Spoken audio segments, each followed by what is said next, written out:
Hi, it's Steve. Today we'd like to show you how to change the membrane switch on your range. It's a really easy job. All we're going to need is a number 2 Phillips screwdriver. Let me show you how we do it. Now before we begin this repair, the first thing we'll need to do is to disconnect power to the range. So simply unplug the cord from the receptacle, and if it's a hardwired range, you'll need to locate the electrical panel and turn off the appropriate breaker or remove the appropriate fuse. We'll also want to pull the range far enough forward that we can access the back edge of the side panels. So our first step will be to remove 2 screws at the back of both side panels. Now to remove the side panel, once we've taken the 2 screws off of the back lip, pull the back top corner out slightly, and there's a little clip that is hidden in behind the side panel in this area, and the top lip of that panel sits over it. If we pull it back a bit, there is a slotted edge that will line up with that and allow us to pull it free. You only need to take it back about 1 inch gap in the top corner, and that will free that up. We can then lift it off and set it aside. Next, we'll locate the 2 tabs on that side trim piece and remove the 2 screws that secure it. Now with the screws removed, we'll next take that trim piece and just slide it towards the rear of the range. We can lift out just a bit at the front edge here to clear that 1 screw. Slide it back till it's clear of the control panel and lift it off.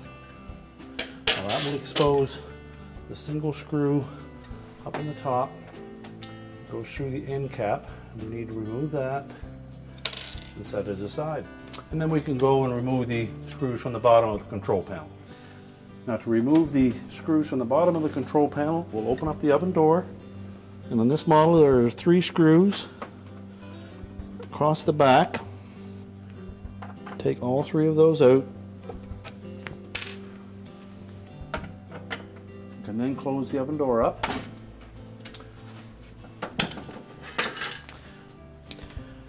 Now with the screws removed on the bottom of the control panel, we can then just tilt out slightly on the bottom and lift up at the top so that this lip clears that front bracket on the main top. And then just rotate the control panel and let it sit on top of the door.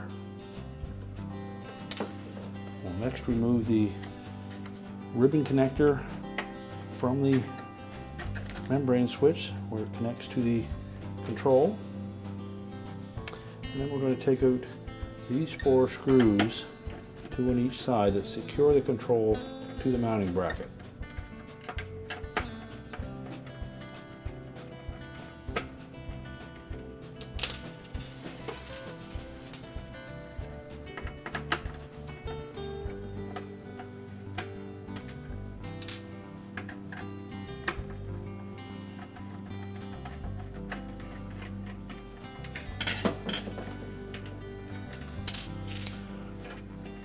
And just take that control and just roll it right up and set it on the main top. Now next we'll remove the remaining 4 screws that secure the membrane switch housing to the mounting brackets.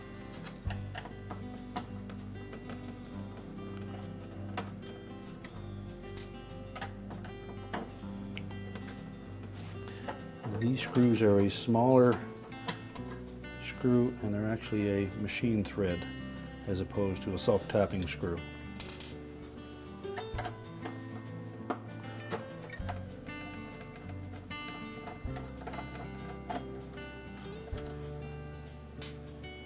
And then just support that membrane switch as you remove the last screw. Now once you removed all 4 screws, we can then pull that membrane switch assembly through the front of the housing and we can discard it. It's also a good opportunity for us to take that clear lens out of there and clean that while we have the opportunity. Now when reinstalling the new control, we'll start by sliding that ribbon connector up through the slotted opening in the bottom, line up the locating pin in that center hole, as well as the mounting studs through the end holes.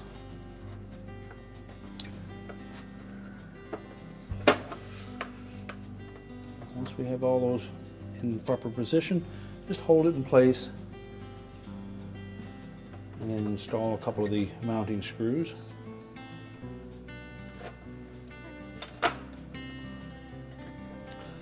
And then continue to put the other 2 screws in, and once we have them all in position, we'll tighten them up. Next, we can rotate the electronic control down into position, set it into position,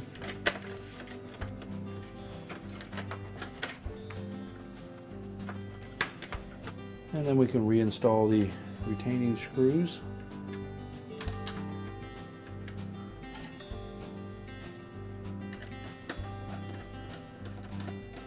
And again, we won't tighten those yet until we have all of them installed. Then we'll take the ribbon connector, align that up with the receptor on the control board, and make sure it's firmly pressed into place. We'll then take the whole control housing, we'll lift it up, make sure the wires are not being pinched as we position it. We'll hook the top edge over first,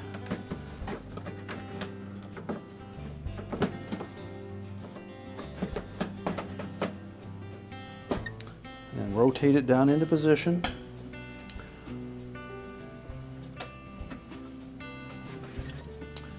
And then we'll secure it with the 3 screws across the bottom. Now with it properly secured, we can go ahead and put the 2 screws into the pivot points on the top of that control panel. Next, we'll install the trim pieces on the side. So we'll start those back about 1 inch from the back edge of that end cap. Make sure that they slide into position so that it's flush with the end cap. Install the 2 retaining screws. And then we can reinstall the side panel. So we'll start by locating the slot on the bottom front edge. We're just going to sit that down over a little tab on the base frame. And then locate this cutout portion on the top edge at the front. Lift the panel up so that we can clear that clip. And then push it forward until it's flush with the back of the console.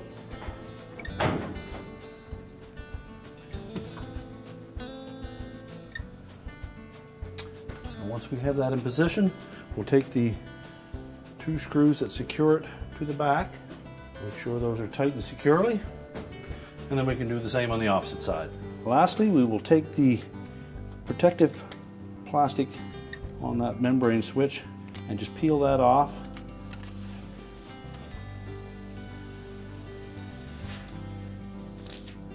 And discard that.